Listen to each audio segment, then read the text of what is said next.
받을 수도 있고 이해가 됩니다. 제가 재밌는 한번 실험을 한번 해볼까요? 우리 교회에서 그래도 참 여러분들이 볼 때 이 친구는 참 재밌고 행복하게 살아 라고 이야기할 때 그래도 한 80% 정도는 긍정해 줄 수 있는 사람이 누구죠? 참 재밌게 살고 행복하게 살 것 같아. 이런 사람. 장 권사님이나 신 집사님 딴 데 쳐다보지 말고요. 우리 엘리자베도 참 재밌고 행복하게 살 것 같죠? 그럴 것 같아요. 그래서 이제 질문을 드릴 겁니다. 행복하십니까? 지난 한 주간 동안 행복하셨습니까?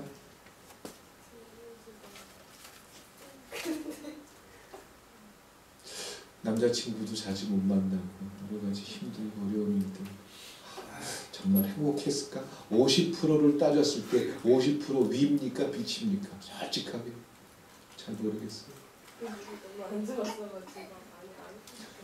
많이 안 행복했습니다. 그래요.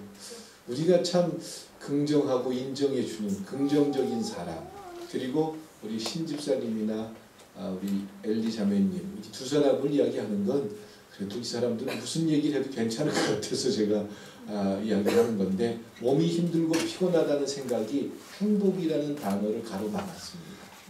그렇죠? 그것도 지난주에 준석군 할머니가 돌아가셔서 자주 만날 수 있는 시간도 없었습니다. 예, 그 행복의 요소들이 참 없었죠. 좋아요. 그러면 이제 한번 더 생각해 봅니다. 여러분들은 지난주에 한 주간 동안 재미있는 일들이 있으셨습니까? 즐거운 일들이 혹시 있으셨습니까? 어제 저는 되게 맛있고 배부르고 신방을 가가지고 아주 맛나고 즐거운 걸 먹어서 머릿속에 아직도 배부르다라는 생각도 있고 참 행복했다 이런 생각도 있고, 그런데 여러분들 그런 것이 있는 것처럼 여러분들이 한 주간 동안 살아가시면서 재밌었던 일, 우리 이춘재 권사님이 집이 12층인데 1층부터 12층까지 매일 걸어 올라가신대요. 아멘 하셔도 돼요. 얼마나 감사하고 건강해요. 얼마나 행복해요. 문 권사님 즐거우시죠? 행복하셨죠? 네, 참 우리도 살아가면서 이런 기억들이 있습니까? 없습니까? 있죠. 그 여러분들한테 질문합니다.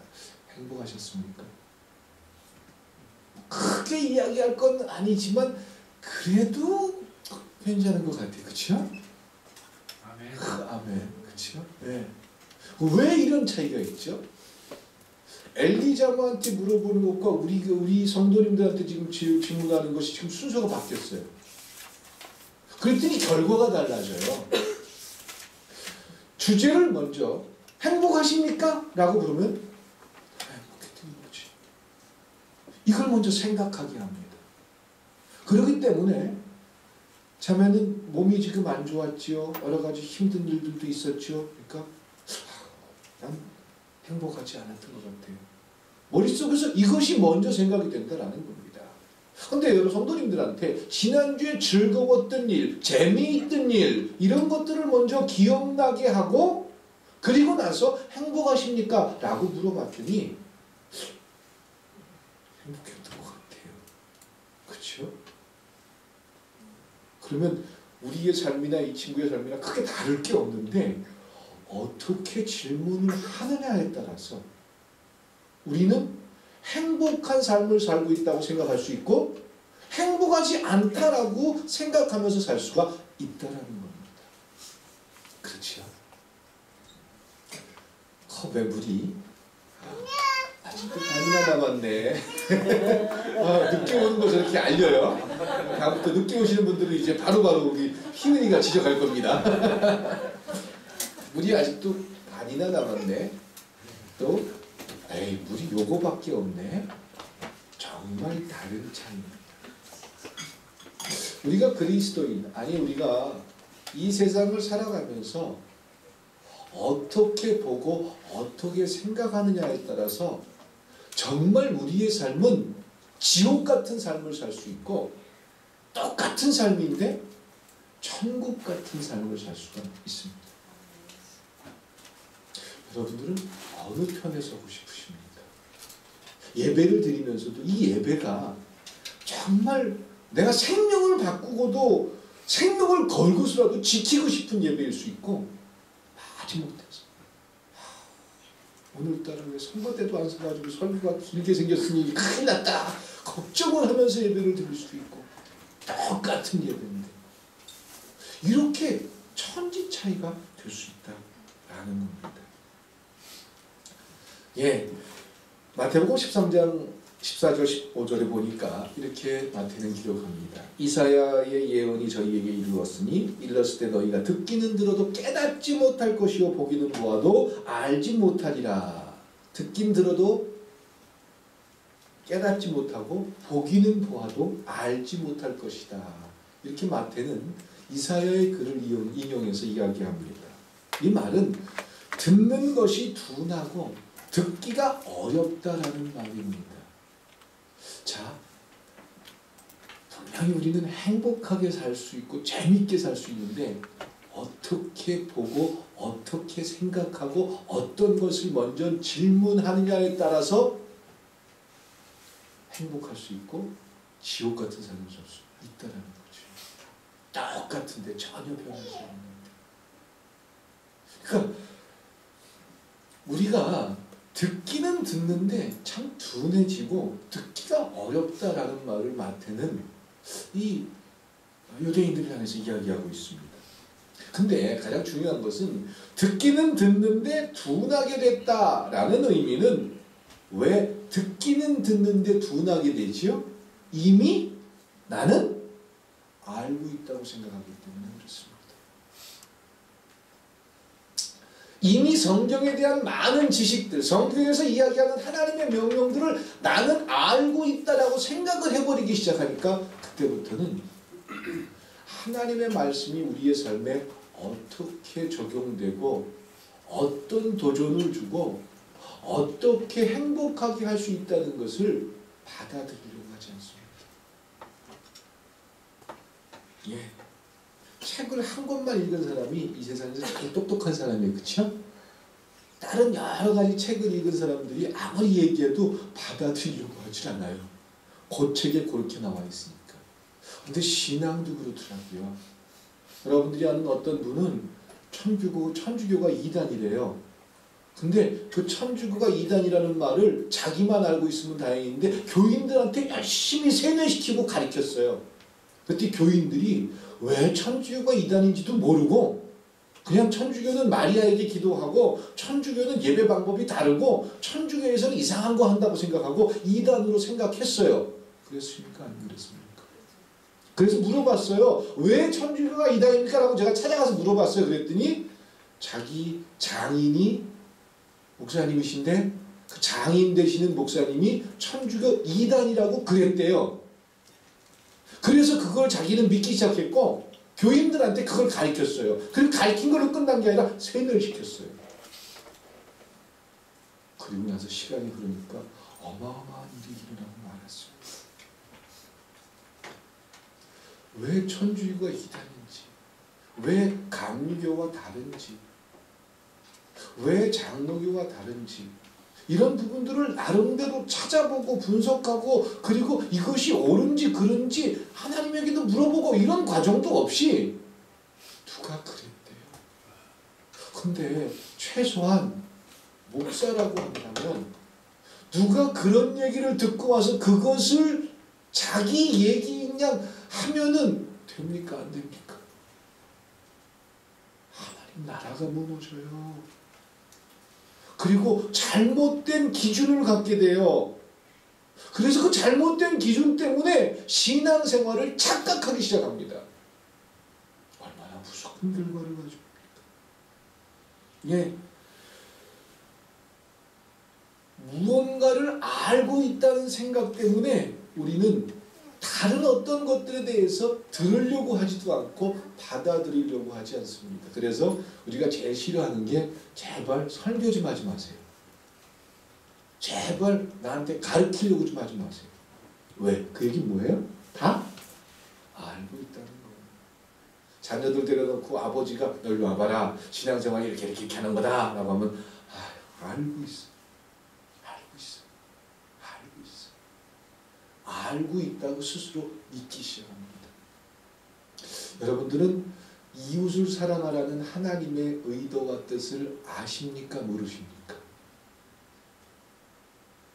그러면 지난주에 제가 제시한 그 6명 가운데 한 사람에게 이 사랑하는 행위를 하셨습니까? 안 하셨습니까?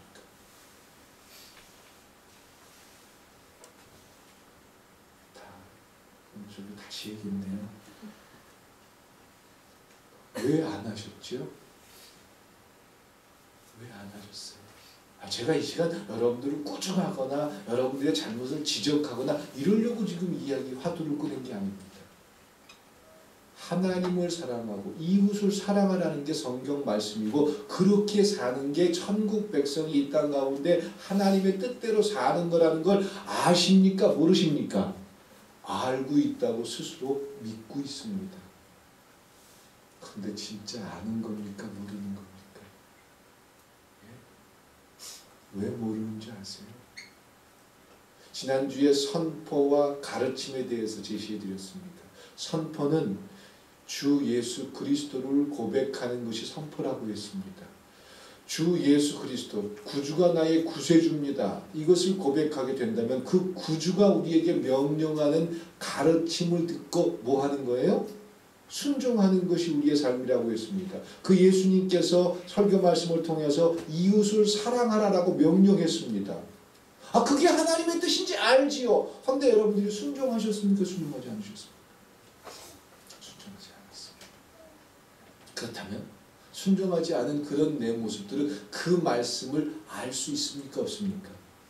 왜 하나님이 이웃을 사랑하라고 했는지 그 의도를 알 수 있겠습니까? 모르겠습니까? 모르는 겁니다. 왜? 해봤더니 안 되더라.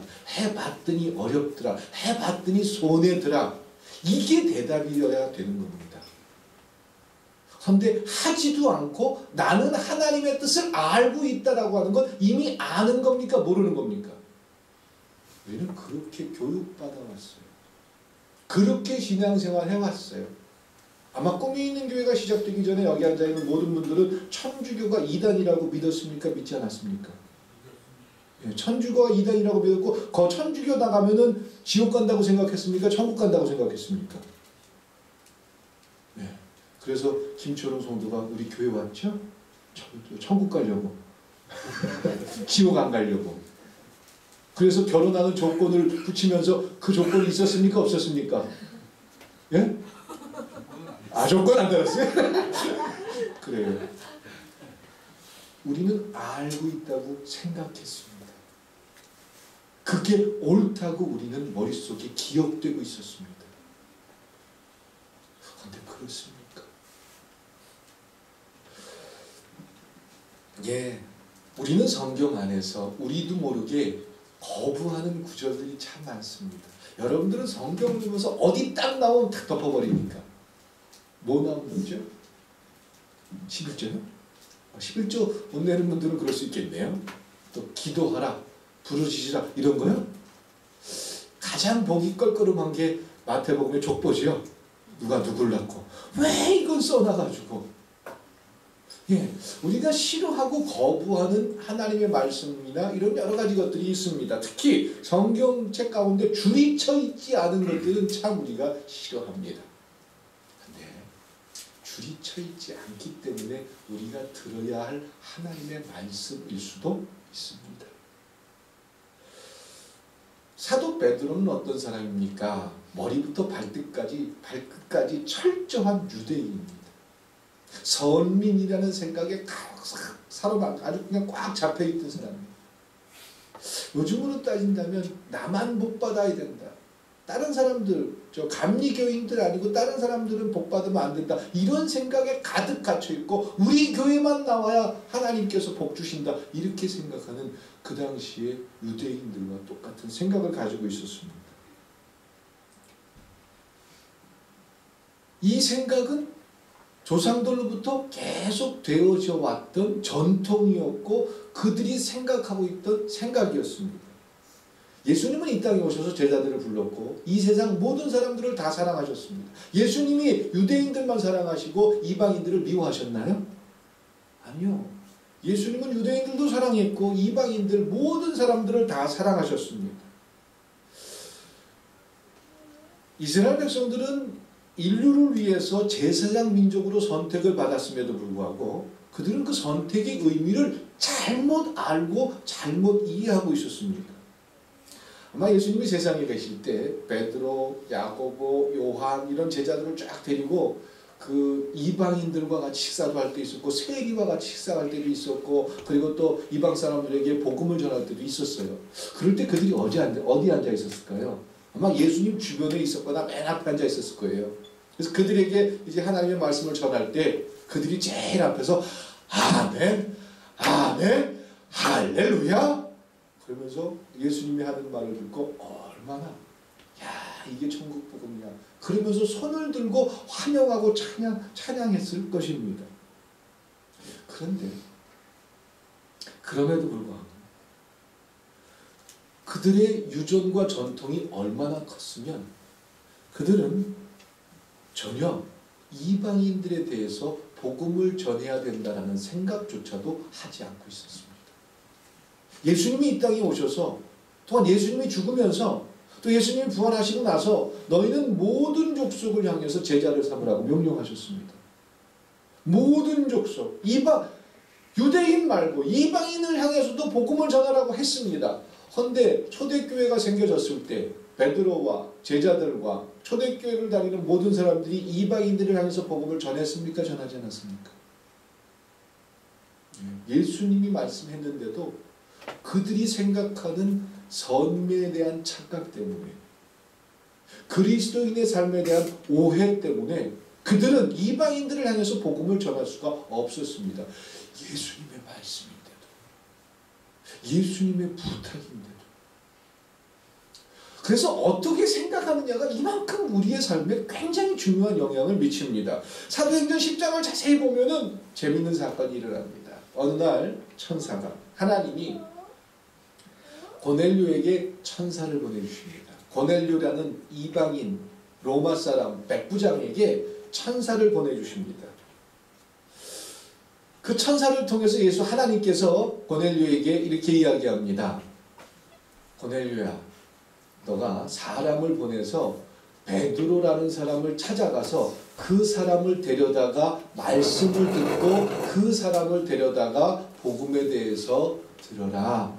이렇게 천사가 고넬료의 가정에 와서 고넬료에게 이야기를 해서 어떻게 하라고 지시하십니다. 그래서 고넬료는 즉시로 사람 2사람, 군사 2명이겠지요. 군사 2명을 베드로에게 보냅니다. 그래서 베드로를 자기 집으로 초청하고자 합니다. 그런데 이미 하나님께서 계획하고 고넬료라는 집에 복음이 전파돼야 되고 그 복음을 통해서 그리스도인들이 돼야 되겠다는 게 하나님의 계획이에요. 그래서 천사를 고넬료에게 보냈고 고넬료가 베드로에게 찾아가서 우리 집에 와서 부흥회 좀 해주십시오. 우리 집에 와서 신방 좀 해주십시오. 우리 집에 와서 말씀 좀 전해주십시오. 라고 이야기를 하는데 정작 누가 안 들으려고 해요? 누가 안 들으려고 해요? 베드로가 안 들으려고 하죠. 고넬료는 유대인입니까? 이방인입니까? 이방인. 근데 고넬료는 하나님이 천사를 통해서 이야기하니까 듣는데 즉시로 일어나서 2사람을 보내는데 정작 하나님 나라의 백성이고 예수님의 제자고 예수님의 부탁을 들은 사람이고 그런 그가 이 하나님의 말씀을 안 들으려고 해요. 하나님께서 베드로가 금식하면서 기도할 때 4발 가진 짐승의 환상을 보여줍니다. 그 보자기 속에 토끼라든가 돼지라든가 이런 유대인들이 절대 먹어서는 안 되는 그런 짐승들을 보자기에 싸가지고 하늘에서 하나님이 내려보내줍니다. 그리고 베드로를 향해서 먹어라. 먹어라. 그랬더니 베드로가 펼쳐보고는 이게 무슨 말씀이십니까? 어떻게 우리가 이 돼지를 먹습니까? 어떻게 우리가 이걸 먹습니까? 절대로 안 되는 겁니다. 아니, 누가 지금 시켰어요? 에? 하나님이 명령했어요. 하나님의 말씀보다 유대의 전통이나 그들이 가지고 있는 교리나 그들이 갖고 있는 생각이 하나님의 말씀보다 앞선다라는 거예요. 어떻게 생각하는 거예요? 받아들이지 않는 거예요. 3번이나 그 일이 반복됩니다. 하나님이 사도행전 10장 정확하게 보십시오. 하나님이 나중에는 내가 깨끗하게 했으니까 걱정하지 마라. 너희들의 전통 속에 이 짐승이 부정하다고 하는데 내가 깨끗하게 했으니까 걱정하지 마라. 먹어도 된다. 그래도 베드로가 먹든가요 안 먹든가요? 안 먹어요. 하나님이 하라고 했는데도 안 해요. 하나님의 말씀보다 하나님의 명령보다 뭐가 더 중요해요? 유대인들의 전통이 더 중요했던 거예요. 어떻게 내 머릿속에 색칠되어 있느냐, 어떻게 내 머릿속에 주입되어 있느냐, 이것 때문에 정작 하나님이 이야기하고 싶은 이야기를 우리는 듣지 못할 때가 참 많습니다. 예, 구원받지 못한 이방인 고넬료를 하나님이 믿게 하는 것보다 구원받은 하나님의 일꾼, 예수님의 제자, 하나님의 사도, 복음 말씀을 전하는 하나님의 사람을 하나님이 설득하는 게 더 어려워요. 그게 꼭 사도행전 10장에 나와 있습니다. 저도 그런 타협을 하고 싶습니다. 예배를 빠지면 큰일 납니다. 11조를 떼먹으면 우리의 삶에 어려운 일이 생깁니다. 또 기도하지 않으면 하나님께서 우리가 원하는 걸 절대로 주지 않습니다. 이런 말들로 우리 교인들을 좀 이렇게 당근과 채찍으로 끌고 가고 싶어요. 그러면 주일날 바쁜 일이 생기거나 또 11조를 이번 달은 좀 어려우니까 내가 몇 달 후부터 드려야지 이런 생각을 하거나 이번 주엔 좀 바쁘니까 요즘은 좀 힘드니까 기도를 좀 쉬어야지 이러면서 우리 스스로가 하는 그런 모든 것들이 좀 내가 원하는 걸 얻기 위해서라도 그런 것들에 대해서 스스로 쉽게 우리 스스로가 결정하지 못할 텐데. 그렇죠? 근데 제가 너무 신사적인가요? 예배를 빠지지 않고 예배를 최선을 다해서 드리는 건 내가 원하는 것을 하나님 앞에 뇌물로 드려가지고 내가 원하는 걸 이루기 위해서 하는 행위입니까? 아닙니까? 그것이 아닌 줄 믿습니다. 하나님의 말씀을, 그럼 하나님의 말씀을 들으려면 베드로와 같은 생각을 가지면서 하나님의 말씀을 들을 수 있겠습니까? 없겠습니까? 나는 지금 지난주에 하나님께서 나에게 명령하신 대로 이웃을 사랑하라는 그 말을 알고 있다고 생각했고 그 말을 가르침을 통해서 이웃을 사랑하는 일을 해봐야 되는데 우리가 하지 않았어요.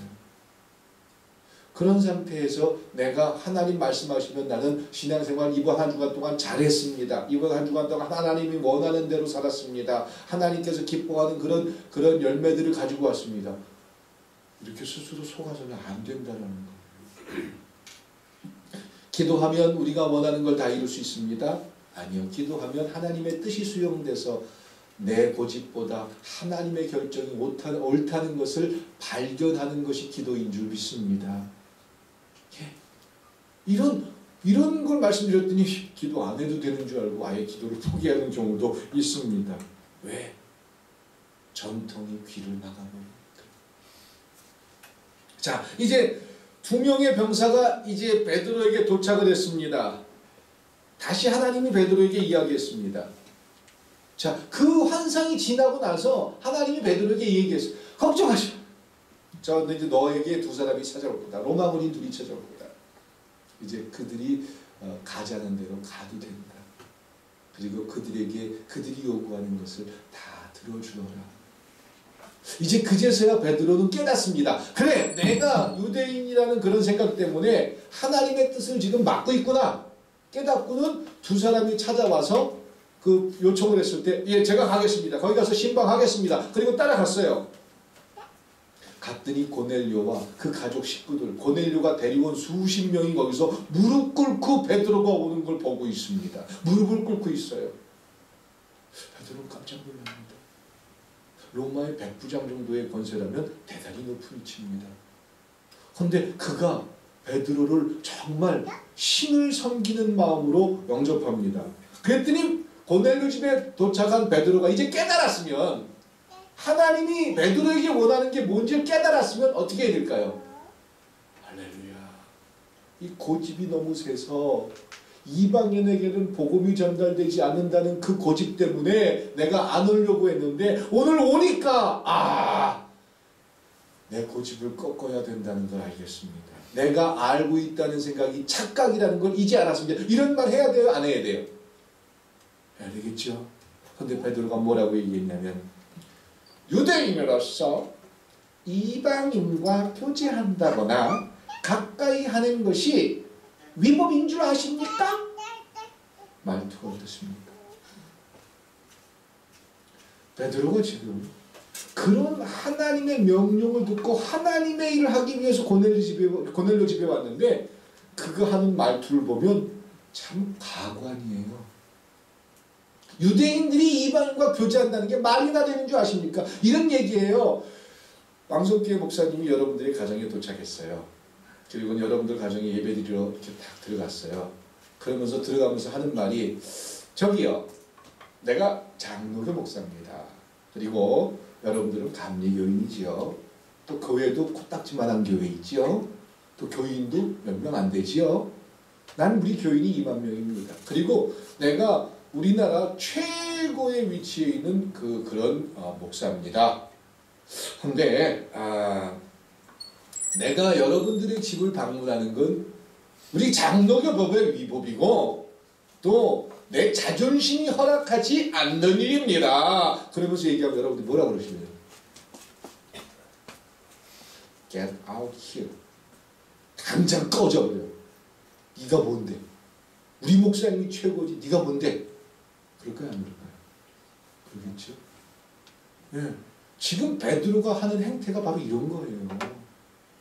고넬료가 하나님의 음성을 듣고 천사의 이야기를 듣고는 베드로라는 사람을 초청해가지고 그 사람을 초청해 왔는데, 이건 쥐뿔도 없는 게 와가지고 유대인이 이방인과 교제한다는 것을 이게 위법이라는 걸 당신들 모르십니까? 이러고 참 주책을 떨고 있는 거예요.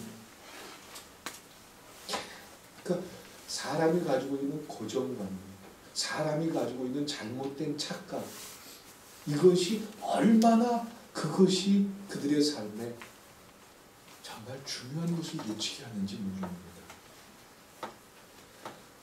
베드로가 이야기합니다. 고넬료는 그럼에도 불구하고 무릎을 꿇고 우리에게 말씀을 좀 전해 주십시오.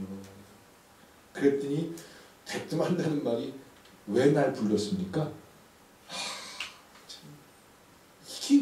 이게 베드로의 모습이었어요. 그래서 고넬료가 베드로에게 천사 얘기를 다 해줬습니다. 실은 저희가 이렇게 기도하고 날마다 하나님을 그리워하는데 어느 날 하나님이 천사를 보내줘가지고 이런 일이 있었습니다. 그랬더니 베드로가 그제서야 이게 하나님의 일이었구나. 그리고는 복음을 전하는데, 또 중요합니다. 복음을 전하려고 하는데, 그 당시에 초대교회에 복음을 전하는 그 사이클, 복음을 전하는 과정이 어땠습니까? 사도나 제자들이 말씀을 전합니다. 그러면 그 말씀을 듣던 청중들이 회개를 합니다. 회개를 하고 나서 그 다음에 그 회개하는 그 모습을 보고 세례를 베풀고 그 다음에 안수를 함으로써 이제 안수를 통해서 성령이 그 사람들에게 임했습니다. 그게 초대교회 당시에 있었던 사이클이었습니다. 이제 베드로가 고넬료 집에 가서 말씀을 전하는데, 말씀을 전하면 그 사이클대 공식대로 가면 고넬료 집안 식구들이 어떻게 해야 돼요? 회개를 해야 되고, 회개가 끝난 다음에 세례를 하고, 세례를 하고 나서 그 다음에 안수를 할 때 뭐가 임해야 돼요? 성령이 임해야 돼요. 이게 베드로가 알고 있는 룰이고 규칙이고 또한 과정이었습니다. 근데 베드로가 말씀은 전하지만 세례를 줄 생각은 안 하고 있었어요. 그만큼 베드로가 가지고 있는 어떻게 생각하느냐의 그 기준 때문에, 틀 때문에 하나님이 그렇게 설득하는데도 속에서 일을 안 해요. 그래서 말씀을 전하니까 말씀을 전하는데 뭐가 임해요? 뭐가 임해요? 성령이 임해요. 그럼 그 당시 초대교회에 있었던 일과 같은 일입니까? 다른 일입니까? 쇼킹한 사건이잖아요. 아니 분명히 성령은 안수를 하거나 세례를 할 때 임해야 되는 건데 말씀을 하는데 이미 그들이 회개하면서 성령이 막 비둘기처럼 임해요. 놀라지 않을 수 없었던 겁니다. 베드로가 놀라지 않을 수 없었던 것입니다. 그리고 나서 이제 베드로는 이틀 3일을 더 유하다가 이제 초대교회로 되돌아왔습니다. 그랬더니 초대교회가 가만히 있었을까요? 그 교회의 지도자들과 장로님들이 어떻게 사도가 돼가지고 이방인들과 며칠을 지낼 수 있습니까? 난리가 났어요. 그랬더니 오늘 본문에서 이야기하는 겁니다. 사도행전 11장 15절 18절을 이렇게 이야기하는 겁니다. 내가 그 가정에 가서 말을 시작할 때 성령이 저희에게 임하시기를 처음 우리에게 하신 것 같이 하는지라. 내가 주의 말씀에 요한은 물로 세례를 주었으나 너희는 성령으로 세례를 받으리라 하신 것이 생각났노라. 그런즉 하나님이 우리가 주 예수 그리스도를 믿을 때 주신 것과 같은 선물을 저희에게도 주셨으니 내가 누구건데 이 하나님을 능히 맡겠느냐. 이렇게 초대교회에 이야기를 했습니다. 예, 여러분들이 베드로라면 어떻게 이런 상황들을 설득하고 설명하시겠습니까? 예, 어떻게 보느냐에 따라서 전혀 다르게 보일 수 있습니다. 그림 하나 보여주세요. 이게 심리학에서 나오는 건데 어떤 동그라미가 이 가운데 있는 하늘색 있죠? 어떤 게 더 큽니까? 왼쪽 게 큽니까? 오른쪽 게 큽니까? 왼쪽 게 커. 그렇죠? 확실해요? 똑같아요? 정말로? 똑같은 거 같은 거지. 제가 봤어요? 똑같은 거 같아요. 네. 자, 겉에 걸 지워보세요. 똑같은 겁니다. 근데 다시 겉의 모양이 어떻게 되느냐에 따라서 똑같은 건데 다르게 보입니다. 볼 수 있죠? 예. 우리가 살아가는 우리의 삶 속에서 알고 있다고 생각하는 수많은 것들이 실제로는 모를 수가 있습니다. 천국에 대해서 아십니까? 천국을 설명하는 목사들이 천국을 믿는데 그래서 성도들한테 천국을 가야 되는데 천국보다 좋은 데가 없대 이렇게 이야기하면서 은퇴를 번복하고요. 자식한테 세습을 하고요. 그리고 뒤에 앉아서 여전히 그 교회를 조종하려고 들어요. 천국을 아는 겁니까? 모르는 겁니까? 죄송한 얘기지만 모른다고 그러면 내가 쫓겨날 것 같아서 말도 못하겠고. 그러면 목회자들 얘기하니까 신나시죠? 여러분들은 천국에 대한 확신이 있으십니까? 야, 너 교회 빠지면 어떡해? 너 하나님 것 때문에 어떡해? 왜 그래야 됩니까? 우리 스스로가 천국이라는 놀라운 하나님의 손길과 사랑과 축복을 알고 있습니까? 우리 스스로가 자녀들 앞에서 온통 세상적인 욕심, 세상에서 어떻게 돈 많이 벌고 세상에서 얼마나 높아지고 이런 것에 온통 내 마음을 빼앗겨 놓고 제가 목사니까 저희 아이들한테 그래도 너희들은 내가 목사니까 절대로 천국을 믿는 사람으로 살아야 된다. 그럴 때 저 아이들이 난 아빠를 통해서 천국을 봤어요. 이렇게 이야기할 수 있겠습니까? 없겠습니까? 목사만 그럴까요? 장로님들은 어떠세요? 사모님은 어떠세요? 우리 권사님들은 어떠세요? 정말 내가 천국을 믿고 있습니까? 천국에 대한 소망이 있습니까? 실체적으로 천국이 내 속에 있습니까? 그냥 성경에 나와 있으니까 천국 간다고 그러고 그러더라 이렇게 생각하는 건 아닌가요? 이 겉에 있는 수많은 테두리들 때문에 정작 실체가 똑같은데도 어떤 건 커 보이고 어떤 건 작아 보인다고 생각하는 우리의 틀, 이걸 심리학에서는 프레임이라고 하더라고요. 어떻게 보느냐에 따라서. 그럼 우리가 알고 있는 신앙의 여러 가지 기준들, 관념들, 전통들 모든 것들이 그 틀을 바꿔놓음으로써 또 다른 새로운 것을 볼 수 있지 않을까요? 예. 그 모든 것들을 이제 베드로가 무엇 때문에 변할 수 있었죠? 하나님의 손길, 하나님의 일, 성령의 역사를 통해서 베드로가 새로운 것을 보게 된 줄 믿습니다. 이제 그 성령의 역사를 우리의 삶에서 만나길 원한다면 머릿속에 가지고 있으면 됩니까? 안 됩니까? 해보세요. 해봐야 합니다. 왜 이웃을 사랑해야 되는지 해봐야 합니다. 두 번째로 우리가 그리스도인으로 살아가면서 이 성령의 인도하심을 만나지 못하는 중요한 또 하나의 이유가 있다면 성경을 문자적으로만 해석해서 그렇습니다. 성경을 문자로만 보는 겁니다. 복음서에 보면 가늠하다 붙들린 여인의 장면이 나옵니다. 성경에 보면 가늠하다 여인이 붙들리면 어떻게 해야 되죠? 돌로 맞아 죽어야 됩니다. 성경의 주님은 돌로 내리쳐라 라고 하는 것이 하나님 말씀을 이루는 것입니다. 그런데 예수님은 성경 이야기, 하나님 말씀대로 했습니까? 안 했습니까? 예? 왜 안 하셨습니까? 예수님은 가늠하다 붙들린 여인은 돌에 맞아 죽어야 되는 게 모세의 율법이에요. 성경 말씀에 주일 성수하지 않고 11조 드리지 않고 뭐 하지 않으면 하나님께서 이렇게 하겠다라는 것도 성경의 약속이에요. 그런 거 다 안 지켜도 된다 이런 말씀이 아닙니다. 이 말씀이 누구예요? 하나님이에요. 이 말씀을 예수님께서 왜 그 여인에게 적용하지 않았을까요?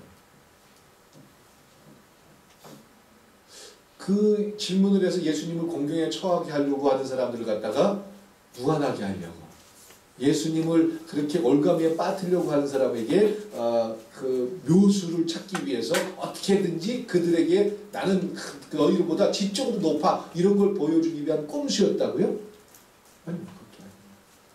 왜 자기 스스로가 만들어 놓은 기준과 자기 스스로가 만들어 놓은 선, 넘어서선 안 되는 그 선을 파기하면서 그 여인에게 기회를 줬을까요?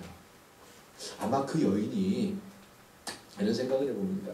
그 여인이 그 호세아의 부인처럼 가늠하고 남편을 업신여기고 그냥 그렇게 사는 여인이었다면 예수님이 구태여 그렇게 하진 않았어요.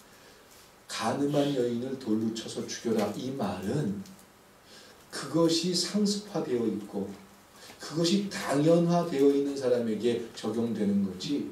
혹시 주홍글 씨라는 영화를 보셨습니까? 주홍글 씨라는 책을 보셨습니까? 또 감자라는 책을 읽어보셨습니까? 사람이 살아가는 상황과 현장은 조금씩 다를 수가 있어요. 이런 상상을 해봅니다. 이 여인은 참 정숙한 여인이었을 것 같아요. 생각입니다. 그런데 집에 남편은 참 요즘 말로 하면은 망나니 같은 남편이에요.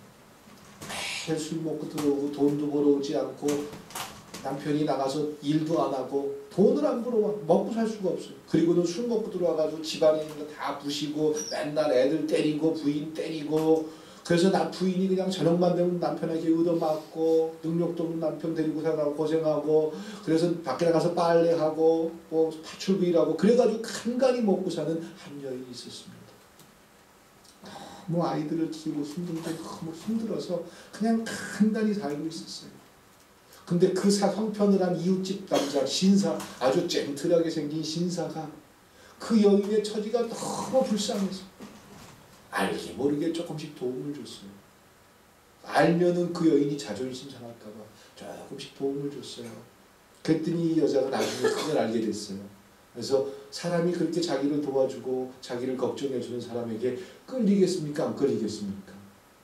이거 끌려서 이래가지고 내가 비록 내 남편이 나를 때리고 가정에 올바른 가장으로 못 있지만 그래도 이건 아니잖아. 그러면서 그 남자를 찾아가서 절대로 앞으로 도움을 주지 마십시오. 내 마음이 흔들립니다. 이 신사도 죄송합니다. 그런 의도가 아니었습니다. 그리고 이렇게 헤어지고 나서 또 너무 큰 남편한테 매맞고 막 쫓겨나고 이런 과정들이 있으면서 이 남편이 너무 불쌍해가지고 둘 다 실수를 해서 둘 다 실수를 해서 그냥 간음을 하고 말았습니다. 간음을 하고 나서 그 다음에 그들이 가정을 버리고 도망갔느냐? 그러면은 간음하다 현장에서 붙들리겠습니까? 안 붙들리겠습니까? 최소한 그들이 부끄러워하고 회개하는 마음을 가졌을 거라고 생각합니다. 남편에게 가서 울면서 여보 내가 신 이렇게 돼가지고 이렇게 됐어. 절대로 앞으로 이렇게 안 그럴 거야. 하면서 울면서 회개를 했을 거예요. 그런 사람을 데려다가 지금 놓은 거 아닐까 생각합니다. 예수님이 생각할 때 그 여인이 그렇게 돌에 맞아 죽는 것보다 그 하나님의 말씀을 조금만 뛰어넘으면 그 여인은 다시 범죄하지 않고 훌륭한 가정을 이끌어가는 그 매맞는 아이들, 그 버려진 가정에 다시 가장으로 있게 되지 않을까. 예수님 입장에는 이런 기회를 주고 싶었던 겁니다. 오늘 주보를 다 보셨어요? 어제 우리 신방 때도 말씀드렸는데 주보 뒷면에 보면 김기옥 판사라는 사람의 이름이 나옵니다. 이 판사 한번 절 보시면 돼요. 제가 설명해 드릴게요. 김기옥 판사라는 여자 판사가 있는데 이 판사가 17살 먹은 중학교 학생을 판결한 내용입니다. 이 학생은 오토바이를 훔치고 또 오토바이를 훔치는 그 멤버들하고 같이 오토바이를 팔고 그래서 그걸로 걸려가지고 지금 재판정에 섰습니다. 남의 오토바이를 훔쳐다가 팔고 그걸로 유흥비를 쓰고 사람들에게 협박을 하고 그런 여자 17살 아이를 어떻게 해야 됩니까? 그냥 풀어주면 똑같은 일이 반복될 거 아닙니까? 그 아이를 어떻게 하는 게 옳은 판결이겠습니까? 어떻게 여러분들이 판사라면 어떻게 하시겠습니까? 당연히 격리시켜야 되고 그리고 그 아이를 잘 선도하든가 이런 일들이 있어야 될 겁니다. 그런데 이 판사는 이 아이에게 판결을 이렇게 내립니다. 법복을 입고 자 나를 따라해라. 자리에서 일어나서 내가 이야기하는 대로 한번 해봐라. 그리고는 나는 세상에서 가장 멋지게 생겼다. 이 말을 하게 했고 그 아이가 큰 소리로 외치게 했습니다. 그리고 나는 무엇이든 할 수 있다. 나는 이 세상에 두려울 게 없다. 이걸 외치는 걸로 판결을 끝냈습니다. 어디 구치소에 가서 맨날 구류로 살고 어디 가서 선행하고 이것도 아니고 그걸로 끝! 판결 끝! 그리고는 법복을 입은 판사가 내려가서 이렇게 가로막혀 있는 데서 그 아이를 데려다가 잠깐 앞으로 와라. 손을 꼭 잡아주면서 너는 모든 걸 할 수 있어. 내가 법복을 입지 않고 있다면 앞에 막혀있는 게 없다면 너를 꼭 안아줬을 텐데 지금 안아주지 못하는 나를 이해해다오. 나는 너에게 판결을 내리는데 너는 뭐든지 할 수 있는 그런 소녀야. 그렇게 위로해서 그 재판이 끝났습니다. 왜 그랬을까요? 그 판사는 법을 몰랐을까요? 이 판사는 법보다 이 아이가 왜 이렇게 됐는지를 알게 됐습니다. 이 17살 먹은 중학교 학생은 몇 년 전에 남자들에게 끌려가서 성폭행을 당했습니다. 그 전까지만 해도 학교도 잘 다녔고 모범생이었고 그리고 모든 사람들에게 사랑받던 아이였습니다. 근데 그 사건이 있고 난 다음부터 이 아이가 삐뚤어지기 시작해서 그런 아이들과 어울리기 시작했고 드디어는 도둑질을 하고 또 폭력을 쓰고 이런 아이로 바뀌었던 겁니다. 판사는 그 모든 과정을 다 알게 됐습니다. 이 아이를 감호소에 가두거나 교도소에 가두는 것보다 이 아이에게는 자존감을 회복시켜주는 게 더 중요한 일이다라고 생각했습니다. 과연 이 판사를 향해서 손가락질을 하고 이 판사를 향해서 판사의 자격이 없습니다라고 이야기할 사람이 있겠습니까? 성경 말씀이 왜 우리에게 기준이 되어야 하는 줄 아십니까? 말씀 문자가 우리의 기준이 돼서는 안 됩니다.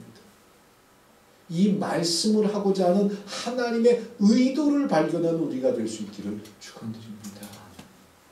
그럴 때 왜 이웃을 사랑하는지 모르면 좀 나은데 알면서 그걸 나한테 적용합니까? 남한테 합니까?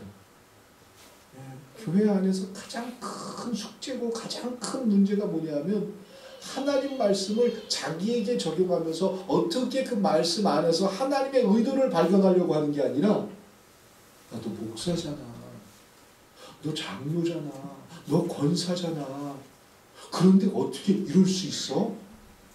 자기한테는 해당 사항이 없어요. 그리고 다른 사람한테만 계속 그 말씀을 적용시키려고 들어요.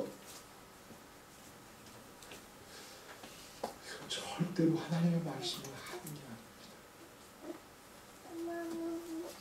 이 바로 최기호 판사가 법 이면에 법을 만든 법의 정신을 알고 사람을 살려준 것처럼 하나님의 말씀은 문자로만 해석되는 것이 아니라 이 문자 뒤에 숨겨진 하나님의 의도를 발견해서 살려주는 일에 사용되는 말씀이 될 수 있길 축원드립니다.